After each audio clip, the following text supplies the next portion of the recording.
Hello everyone, बेटा कैसे हैं सब लोग। तो एक सवाल है जो आपके मन में चल रहा है और आप में से बहुत सारे बच्चे मैसेज के थ्रू इस सवाल को मुझसे पूछ रहे हैं। सवाल ये है कि सर मेरे टेस्ट में दे रहा हूं और नंबर लगातार कम हो रहे हैं, जितने पहले आते थे उससे बहुत कम आ रहे हैं, तो क्या मैं टेस्ट देना छोड़ के अब सिर्फ रिवीजन करूं। ये मन में जो सवाल आपके चल रहा है ना, ये आपके नहीं बहुत सारे बच्चों के चल रहा है। इसका जवाब मैं आपको दूंगा, पर आपको ईमानदारी से इस सेशन को देखना है और इसमें जो मैं सोल्यूशन दूंगा उसको ट्रस्ट करके फॉलो करना है। अगर आप ऐसा कर जाते हो तो आप में भी, मैं फिर बोलूंगा में भी, क्योंकि लड़ाई अभी बाकी है बेटा। वो अभी 20 दिन 10 दिन 15 दिन की लड़ाई बाकी है और एक उस आखिरी दिन की लड़ाई बाकी है जब 4 मई को आप पेपर दोगे। तो मैं बोल रहा हूं मे भी आप वो व्हाइट कोट पहनोगे अगले साल। इसकी एक पूरी कोशिश, एक ईमानदार कोशिश हम लोग कर रहे हैं, ठीक है। तो सवाल क्या है? सवाल यह है कि सर क्या टेस्ट छोड़ दें, मार्क्स नहीं बढ़ रहे, क्या सवाल है? यही सवाल है। तो एक बार जरा देखते हैं कि एग्जैक्टली प्रॉब्लम दिख क्या रही है मुझे। प्रॉब्लम टेस्ट है क्या, या कम नंबर आना टेस्ट में है? नहीं, प्रॉब्लम यह है कि मार्क्स बढ़ नहीं रहे। अगर हम बार बार टेस्ट देते हैं, टेस्ट किस लिए देते हैं? टेस्ट इसलिए देते हैं कि यार मार्क्स मेरे धीरे धीरे बढ़े, पर मार्क्स टेस्ट देने से नहीं बढ़ेंगे, रिवीजन से बढ़ते हैं। यह बात भी आपको समझनी पड़ेगी। तो अब हमें क्या करना है? आप में से बहुत सारे बच्चे क्या करेंगे, अब टेस्ट देना बंद कर लास्ट मोमेंट पे सिर्फ रिवाइज करेंगे और वो बिल्कुल सिलेक्शन से दूर हो जाएंगे, बिल्कुल गायब हो जाएंगे रेस से। मैं आपको सही अप्रोच बताता हूं। मैं आपको 2 अप्रोच बताऊंगा और उसमें से ये भी बताऊंगा कि यार कौन सी आपको सिलेक्ट करनी चाहिए। तो अभी करंटली क्या है, 2 अप्रोच हो सकती है। एक काम कर सकते हैं हम लोग कि 2 दिन 3 दिन 4 दिन बिल्कुल गायब हो जाएं गोला से, इस धरती के गोला से। गोला गायब नहीं होना, बिल्कुल समाज से गायब हो जाए। एकदम दिमाग में बिठा ले कि 16-16 घंटे मैं पढ़ूंगा और इस 16 घंटे में मैं कंप्लीट बायो रिवाइज करूंगा। पर यहां पर एक चीज फंस जाती है, मुझे सोर्स पे ट्रस्ट होना चाहिए कि मैं जो पढ़ रहा हूं और ये वो सोर्स होना चाहिए जो मैंने मल्टीपल टाइम रिवाइज किया, तब तो इसका बेनिफिट बनता है। ऐसा नहीं बेनिफिट नहीं बनता, बनता है। लेकिन उसके अलावा भी कुछ दिक्कतें आती हैं। मैं टेस्ट 4 दिन बिल्कुल ना दूं, मैं बाकी कोई सब्जेक्ट ना पढूं, और क्या सच में इससे इंप्रूवमेंट होगी? इससे इंप्रूवमेंट तभी होती है जब आपने इसी सोर्स को बार बार रिवाइज किया हो। वो सोर्स ऑथेंटिक होना चाहिए और आपको अपने ऊपर ट्रस्ट होना चाहिए कि आप 4 दिन में कर जाओगे। एक और अप्रोच है, सिलेक्टिव अप्रोच है, समय कम लेगा पर इससे आपको इंप्रूवमेंट जरूर मिलेगा। एक्चुअल में मैंने क्या प्लान किया, मैंने ये देखा है कि हर चैप्टर में मेरे को अगर मुश्किल क्वेश्चन बनाने, एज अ टीचर बताता हूं, मुझे मुश्किल क्वेश्चन बनाने तो मुझे कौन से टॉपिक देने चाहिए जो बच्चा भूल जाता है। इसको मैं रिवर्स ऐसे कह सकता हूं कि एज अ स्टूडेंट कौन से ऐसे टॉपिक हैं जो आपको टेस्ट में नहीं बनते। 2 ही तो तरीके होंगे। मान लो मैं कहता हूं कि मुझे एक ऐसे टॉपिक लेने हैं जो आप भूल जाते हो, और एज अ स्टूडेंट आपको क्या है, कौन से टॉपिक अक्सर गलत होते हैं जो मार्क्स आपके डिक्रीज कर रहे हैं, क्यों ना वो टॉपिक आपको बता दें। और आप क्या करो, मैंने स्टार्टिंग में लिखा है ना भाई 4 घंटे, आप 4 घंटे 6 घंटे 8 घंटे उन्हीं टॉपिक को पढ़ो, उसके अलावा कुछ नहीं। 8 घंटे आप बैठ गए, फोन साइड में, आपने 8 घंटे आप उठे नहीं, उन्हीं टॉपिक को बैठकर पूरी ताकत से पढ़ रहे हो। क्लियर है? या 4 घंटे के 2 स्लॉट बना लिया, 2-2 घंटे के 2 स्लॉट बना लिए, वही टॉपिक पढ़ रहे हो। उसमें आपने एक नियम फॉलो करना पड़ेगा। मैं बताता हूं क्या। पहला, आप फोन बिल्कुल नहीं देखोगे। दूसरा, आप उस टॉपिक के अलावा कुछ और टॉपिक नहीं देखोगे। तीसरा, मन में यह नहीं सोचोगे कि इसके अलावा कुछ और आ गया। ये 3 नियम आपको फॉलो करने पड़ेंगे। फोन नहीं चलाना, बिल्कुल आसपास डिस्ट्रैक्ट नहीं होना। दूसरा, आप उस टॉपिक के अलावा कुछ और नहीं पढ़ोगे उस वक्त रिवाइज करते हुए उस 4 घंटे में। और तीसरा, ये नेगेटिव बात नहीं सोचनी कि अगर कुछ और आ गया तो। मैं टॉपिक दे रहा हूं, टॉपिक की लिस्ट देखो फटाफट से।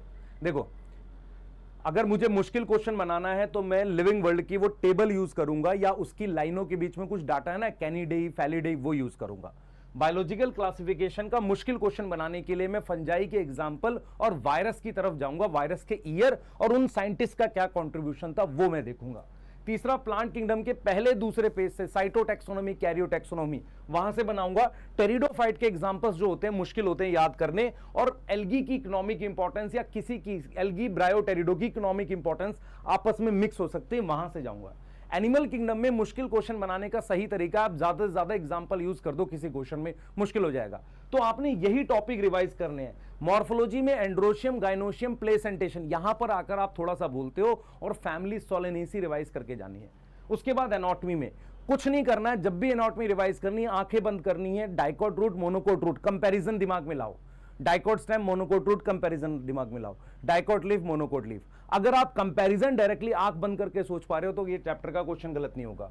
स्ट्रक्चरल में मुश्किल क्वेश्चन बनाने का मतलब कॉकरोच और फ्रॉग की लाइनें उठा लेते हैं। सेल से मुझे मुश्किल क्वेश्चन बनाना है तो मैं न्यूक्लियस पे जाऊंगा, साइटोस्केलेटल पे जाऊंगा, और उसके अलावा मैं कुछ ईयर्स दे सकता हूं। सेल साइकिल में मेरे पास डिप्लोटीन, डायकाइनेसिस, इन्हीं की लाइनों में हल्का बहुत घुमा के मुश्किल पूछा जा सकता है। बायोमोलिक्यूल्स की टेबल से मुश्किल क्वेश्चन बना सकते हैं। मुश्किल का मतलब ये वो टॉपिक है जो आपके गलत होते हैं, मुश्किल का ये मतलब है। फिर बॉन्ड्स पूछ सकता है कार्बोहाइड्रेट के। नॉमेनक्लेचर एंजाइम में कुछ लाइनें हैं कि कौन कौन से कार्बन ऑक्सीजन के साथ, कार्बन नाइट्रोजन के साथ, ये वाली लाइनें आपकी गलत होती हैं। या एंजाइम को फैक्टर वाले जो है ना आपके, वो करना है हमने। मान लो साइंटिस्ट के नाम फोटोसिंथेसिस में ईटीएस आप भूल जाते हो, पीएस1 पीएस2 के बीच में कौन से इलेक्ट्रॉन कैरियर है। उसके अलावा C4 साइकिल पे जाकर आप कुछ डिटेल भूल जाते हो, किसके, बंडल शीथ सेल के। मैं वो बता रहा हूं जो आपका गलत होगा, जो आपके टेस्ट में गलत हो रहे हैं। प्लांट ग्रोथ में ऑक्सीजन और इथिलीन के रोल जो है, इथिलीन खासकर, उसके रोल बड़े कंफ्यूजिंग है, आपके मिक्स होते हैं ऑक्सीजन के साथ, वो करने हमने, जहां से आपको फायदा होगा।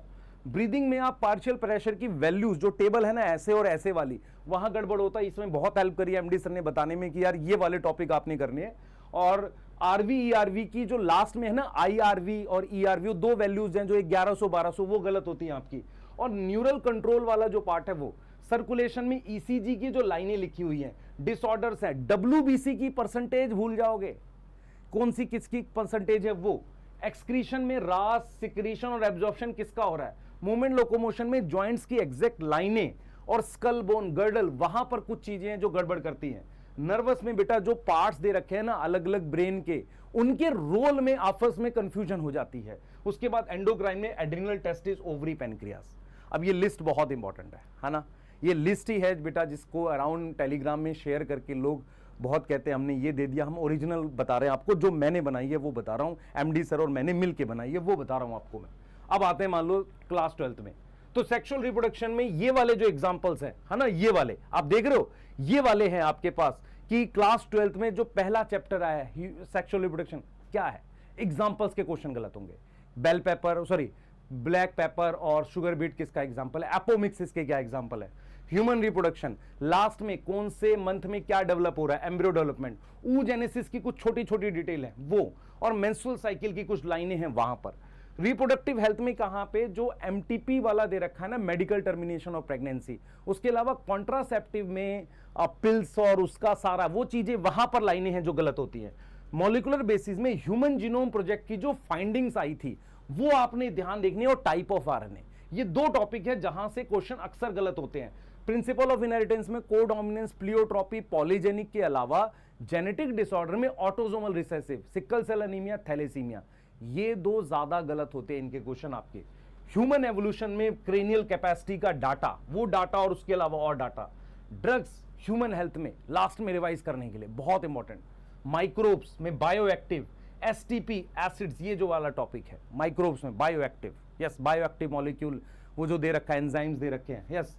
बायोटेक 1 और 2 में बेटा, बायोटेक में क्या होता है, जो जीन क्लोनिंग वाला ना, क्लोनिंग वेक्टर, वहां पर कुछ लाइनें हैं, ईयर्स हैं, और जब हम एप्लीकेशन में जाते हैं तो आरएनए इंटरफ्रेंस, उसके अलावा बेटा हमारे पास जो क्राई जीन दे रखी है ना, कौन किसके लिए, कौन बोरर, वो वाला डाटा भूलते हो। उसके अलावा आप ऑटो रेडियोग्राफी की छोटी माइन्यूट लाइनें, एलिसा ऑटो रेडियोग्राफी वो, और ट्रांसजेनिक एनिमल्स वहां पर दे रखा है ना, अल्फा-1 एंटी ट्रिप्सिन वाली बातें, वो आप भूलते हो। क्लियर है। ऑर्गेनिज्म पॉपुलेशन में, पॉपुलेशन इंटरेक्शन में कुछ कुछ एग्जांपल दे रखे हैं, है ना, फ्लेमिंगो क्यों आया था, अबिंगडन टॉर्टॉइज, ये वाली बातें।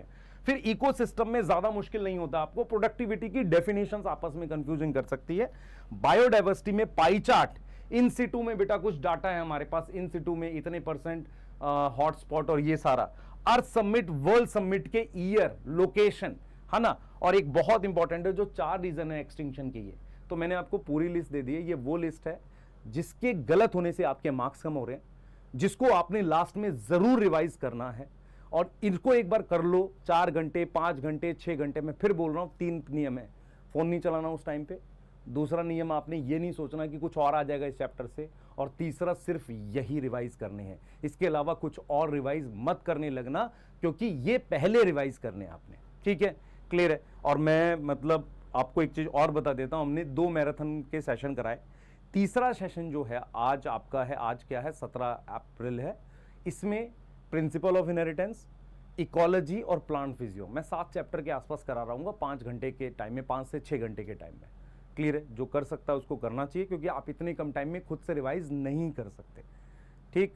और मैं आपको एक बार ये छोड़ रहा हूँ, आप इसके स्क्रीनशॉट ले लो, है ना। क्या होगा कि ये पता नहीं आपको पीडीएफ मिलती है, कई बार नहीं मिलती है, आप लोग रोते रहते हो। एक ये रहा, दूसरा ये रहा, तीसरा ये रहा, है ना।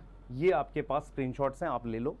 और आपकी इसकी पीडीएफ भी बना के मैं डाल दूंगा टेलीग्राम चैनल पे, वहाँ से भी ले लेना।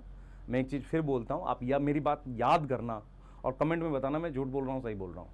जब आपने नीट की तैयारी स्टार्ट की थी उस समय आपको कॉलेज की कोई मतलब ज़रूरत भी नहीं थी बात करने की, तब आप एम्स की बात करते थे। अभी तो जर्नी शुरुआत हुई, आप मंजिल की बात कर रहे हो। आज जब आप नीट के पास पहुंच गए हो तो आप चैप्टर की बात कर रहे हो कि ये चैप्टर कर ले, वो चैप्टर कर ले। आज मंजिल की बात करनी चाहिए ना, कि वहाँ पहुँचने वाले हैं। उल्टा है ना, जब शुरुआत की थी तो मैं अंत की बात कर रहा हूँ, मैं अंत में पहुँचा हूँ तो अब मैं शुरुआत की बात कर रहा हूँ कैसे पढ़ना चाहिए। ठीक है, तो इस बात पे एंड करते हैं। और कमेंट में मुझे ज़रूर बताना कि आपकी भी वही प्रॉब्लम है कि आप सोच रहे हैं ऐसा टेस्ट छोड़ दें, और ये एक बार ये करके देखो, नहीं होगा तो फिर से कुछ हेल्प करेंगे आपकी। ठीक है बेटा, मिलते हैं, बाय। अच्छा, एक अपडेट मुझे जो 300 क्वेश्चन की देनी है, मैं बना रहा हूँ वो क्वेश्चंस भाई, बहुत सारे बन गए, उसको पूरा होते ही आपको दे देंगे। ठीक है, बाय।